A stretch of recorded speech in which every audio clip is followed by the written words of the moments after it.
Hi, I'm Jake, 34, and I flatlined twice on an operating table while my family posed for photos with a champagne cake. No one visited the ICU that night. No one called. No one came. For months before that night, I thought I just had stress. A dull ache, low on the right side of my stomach, that came and went like a lazy roommate. I blamed long hours, too much coffee, and not enough sleep.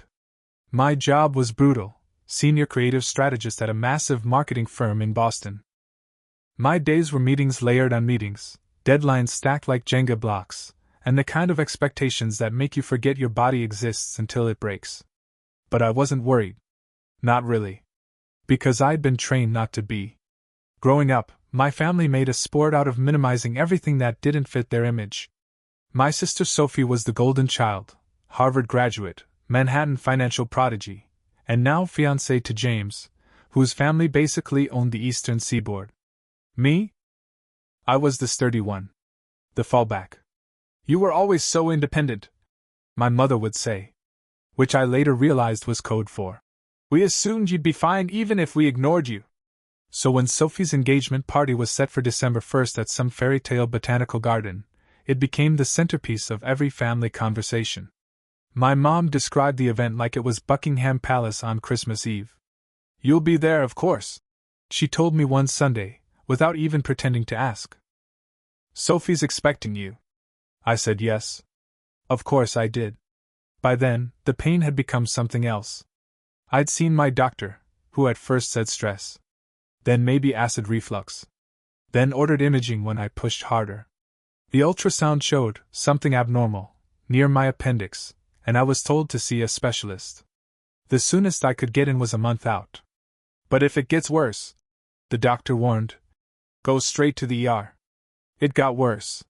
The morning of Sophie's party, I couldn't stand up straight. I'd been in the bathroom for 30 minutes dry heaving into the sink. I called in sick to work for the first time in 2 years. Around 3 p.m., my mom called. Please tell me you're getting dressed. Sophie will be devastated if you're late. I tried to explain. Mom, I'm in a lot of pain. I don't think I can come. Silence. Then, you're joking. I'm not. I think I need to go to urgent care. Jake, you've always been dramatic about being sick, she snapped. Remember when you thought you had mono and it was just a cold? I gritted my teeth. This is different. It's always different with you. Just take a Tylenol and pull yourself together. This is your sister's big night. Don't embarrass us by being the only one who doesn't show. I said I'd try. Then I hung up and lay there shivering. By 6 p.m., I'd convinced myself she was right. That I was overreacting. That Sophie deserved one perfect night. I put on the dress shirt I'd bought for the occasion, splashed water on my face, and ordered a rideshare. I leaned against the window the entire ride, biting the inside of my cheek to distract from the pain. The venue looked like a dream. Warm lights wrapped around palm trees. Guests and designer clothes glided between catered hors d'oeuvres and a string quartet. I saw Sophie across the room in her gold gown, laughing with James. My parents were at the entrance, playing the perfect hosts. Jake, thank God, my dad said, kissing my cheek. We thought you bailed. You look pale, my mother added. Go freshen up before pictures. I made it through an hour. I sipped ginger ale. I leaned against the wall during the portraits. I smiled when Sophie introduced me to James' cousins. Then I found my mom again near the bar and said, I have to go. Something's wrong. I need to leave. Don't be ridiculous. Just go sit in the orchid room until the cake cutting. We need you for the toast. I wanted to scream. But instead I nodded and slipped into the orchid room, a quiet greenhouse off the main space. I sat on a cold stone bench, leaned forward, and waited. That's where I collapsed. I remember hitting the ground. I remember not being able to scream. I remember the color red. And then, nothing.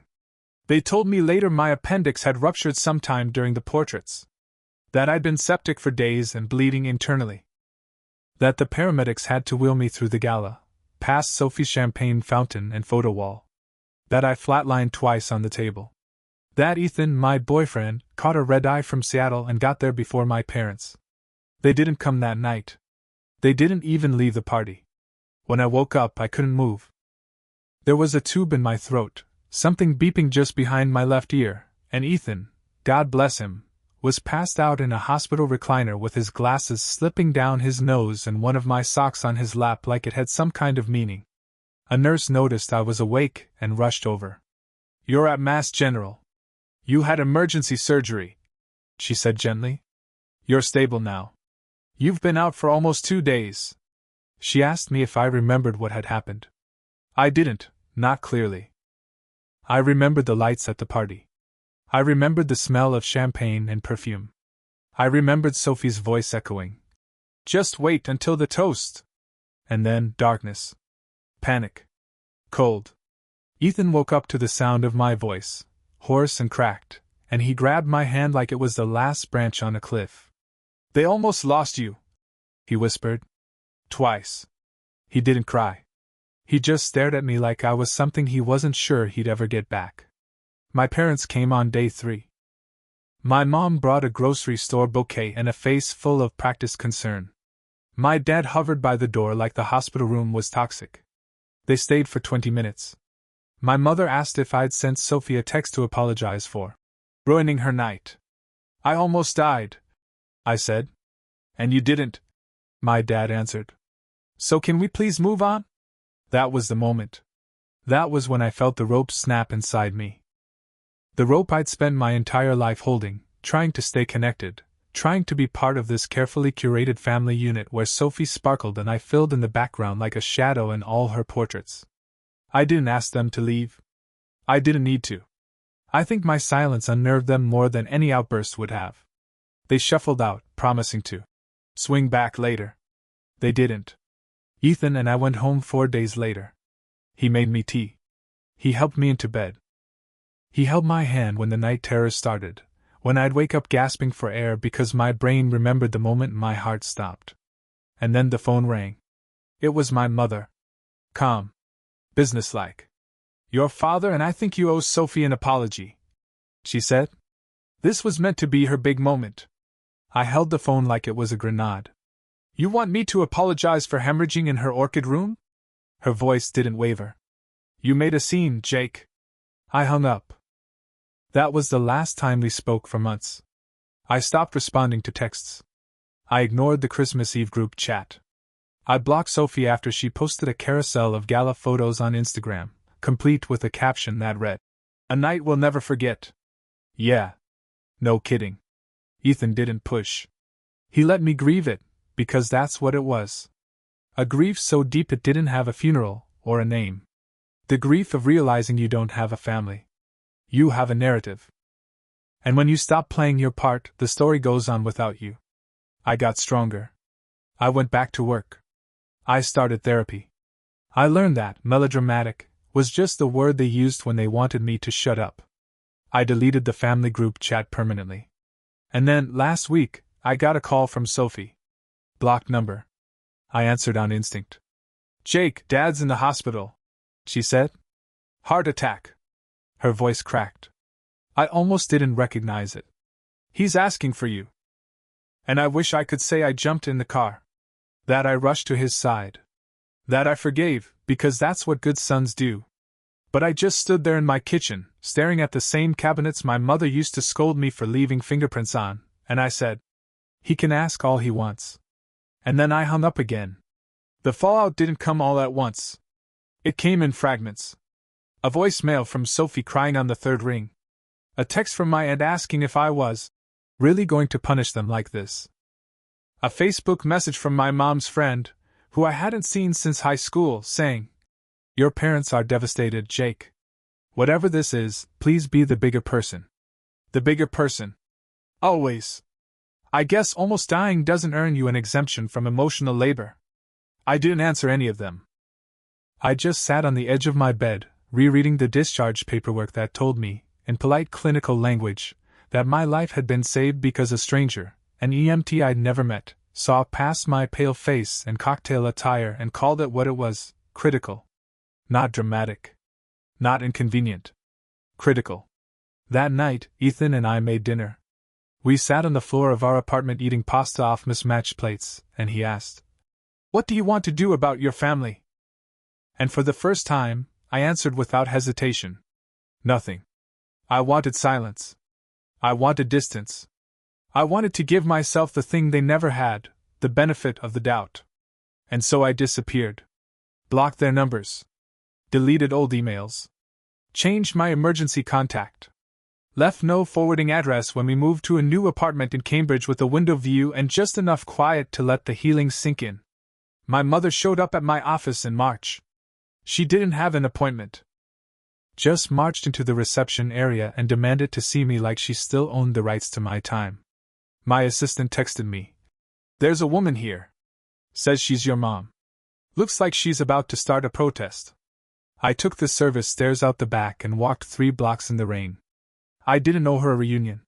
Not then. Not yet. Maybe not ever. The final turning point came 2 months later. I was speaking at a wellness conference in New York.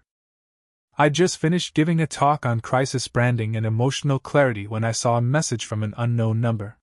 Sophie again. This time, it was a video. No caption. I hit play. It was a clip from the engagement gala, the toast, in fact. My parents on either side of her, beaming. Sophie holding the mic, saying, "We're so glad everyone could be here tonight, even my brother, who showed up fashionably late and looked like he might faint." Classic Jake. Laughter. A slow zoom on me in the background, holding my stomach, pale and hunched. Like a punchline. I closed the video. I didn't cry. I booked a later train home and walked through Central Park until the sun set. Not because I needed space to think, but because I finally had space to feel. That was the night I understood the full weight of it, not just what they did, but what they never undid. The decision wasn't just silence. It was subtraction. I wasn't cutting them off. I was cutting myself free. Because if nearly dying didn't make them show up, nothing would. The next time I heard from anyone in my family, it wasn't a phone call or a text. It was an envelope. No return address, just my name in my mother's handwriting, still sharp, still precise, still like she was grading my life for grammar errors. I opened it in the hallway of our new apartment. Ethan was cooking something in the kitchen, music was playing, and for one long second, I considered throwing it straight in the trash. But curiosity won. Inside was a folded letter and a photo. The photo came first, Sophie, pregnant, standing in front of what looked like a nursery in progress, all pastel curtains and wooden toys. Her face had softened, aged in a way that made her look more human than I'd ever seen. James was behind her with a hand on her shoulder. They looked like people, not headlines. The letter was short. Jake, I know you don't want to hear from me. I'm not asking you to change that. I just wanted you to know I'm due in January. A little girl. I've been thinking a lot about family, and what it means, and I guess I wish things were different. I wish I had been different. I hope you're happy. I mean that. Sophie. There was no apology. No mention of the gala. No reference to the words she'd said when I was wheeled out on a stretcher or the cake she cut while I was bleeding out 10 minutes away. But there was something in her handwriting, uneven, unpolished, that told me maybe, just maybe, she meant it. I didn't write back. But I didn't throw it away either. I tucked it into the back of my desk drawer. Next to the hospital bracelet. The discharge papers. A screenshot of my vitals from the ICU machine, which Ethan had taken while he sat beside me that first night because he couldn't sleep and didn't know if I'd ever wake up. He found me sitting on the floor of the study, staring at all of it spread out like evidence from a crime scene. "Are you okay?" he asked. I didn't answer. Not because I didn't know, but because I finally did. "I don't miss them," I said. "I miss the idea of them." He knelt beside me, rested his forehead against mine, and whispered, "That's grief." That night, I dreamed I was back at the gala. Same lights. Same music. But this time, when I collapsed in the orchid room, nobody came. Not even the paramedics. Just silence. Just me, alone, bleeding into the floor while everyone kept dancing. I woke up gasping. Not crying, just breathless. Ethan held me until I could speak again. "It's over," I said, more to myself than to him. And I meant it. I was done waiting for people to become who I needed them to be. I was done mistaking shared DNA for shared values. And I was done performing gratitude for people who saw my survival as an inconvenience. It's been almost 5 years since that night. I still think about it sometimes, usually when I least expect to. In the produce aisle. On long walks. During wedding toasts where the bride says something about how much her parents mean to her. And I just stand there, smiling, clapping politely, holding a paper cup of champagne and remembering what it felt like to be on a cold tile floor surrounded by strangers while my family raised glasses to Sophie's future. But this isn't a story about them anymore. It's about what came after. Ethan and I got married last fall. Small vineyard in Sonoma, just 60 people. Friends. Colleagues. People who had shown up when I needed them most, not just when it was convenient or photogenic. There were no matching dresses, no monogrammed napkins, no social media hashtags. Just real people, real love, and the kind of laughter that comes from a place deep in the gut. My mother didn't call. My sister didn't text. My uncle, who used to take me fishing when I was 7, sent a card with no return address and a note that simply said, "You turned out better than they deserved. Keep going." That card lives in my desk drawer now. Right beside the letter Sophie wrote when she was pregnant. Her daughter would be 4 by now. I've never met her. I probably never will. And that's okay. You don't owe people access to your future just because they regret your past. A few times over the last couple years, Sophie has reached out again. A photo here. A short message there. No apologies still. Just small gestures that say, "I'm still here." The most recent was a picture of her daughter holding a stuffed octopus, with a caption that read, "She named it Jake." I stared at that text for a long time. And then I muted the thread.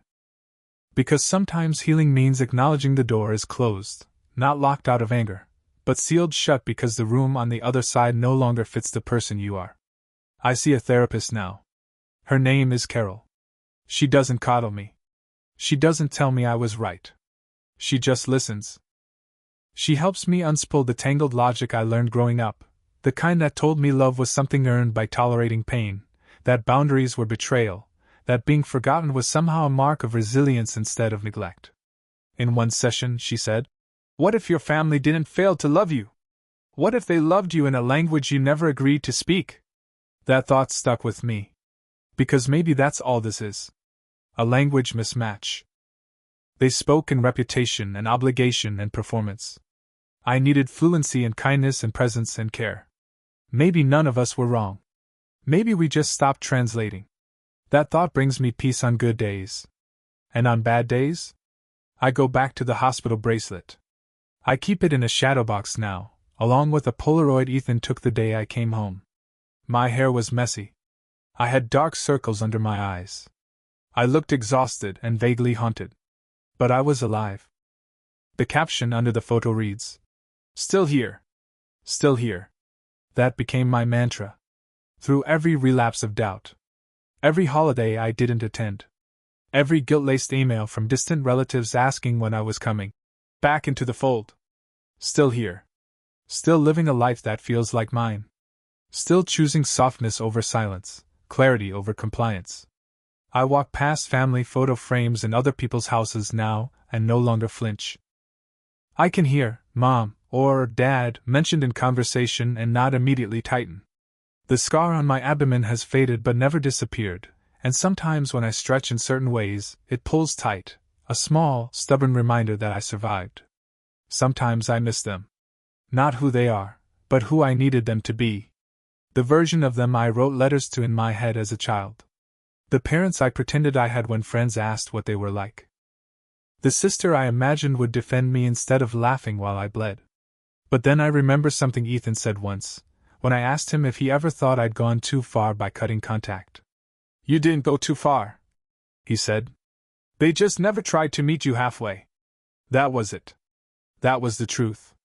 And the beauty of truth is that it doesn't require agreement to be real. I'm 39 now. I still live in Cambridge. I run my own agency.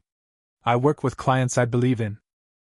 I mentor younger creatives who remind me of myself at 24, except with better boundaries and a stronger sense of worth.